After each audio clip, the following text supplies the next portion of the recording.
Šajú sa vysoko v oblakoch a na oblohe poletujú ako hračky. No žerú viac ako rýchle autá. S lietadielkami na diaľkové ovládanie chcú Európania dobiť nebo nad Nitrou.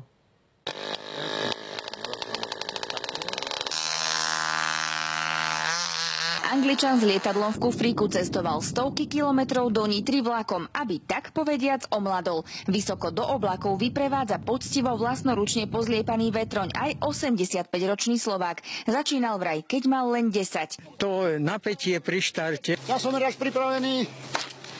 20 metrov gumy, 80 metrov šnúry a vystrelíme ten model, koľko sa nám podarí. Na začiatok stačí lietadlo jednoducho takto vystreliť do vzduchu. Tieto zas vyniesie hore motor. Stříkačka vydrží asi na minutu chodu toho motoru. Tak to žere strašne. Takové auto by ste mít nechtěla. Tam hore je to už ale iba o umení vychytať dobré miesto na oblohe. Ide o to vydržať vo vzduchu čo najdlhšie. Teplý vzduch stoupá nahoru a bere sebou ptáky, letadla, všechno. Takže toho my se snažíme využít. Lietadlá sú vo vzduchu, piloti ale na zemi. Ovládajú ich cez takýto vysielač. Autičko na diaľkové ovládanie máte len doprava doľava. Tu máte okrem toho doprava doľava aj hore dole, čiže to máte v troch osiach.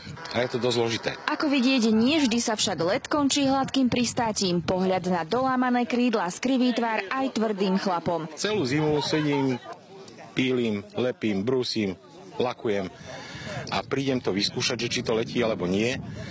A spadne a rozbije sa. Na duši to boli, hej. Z Janikoviec, Monika Koleková, televízia Markíza. Na Markíze si môžete pozrieť magazín Reflex s Patrikom Hermanom a hneď na to rodinné prípady.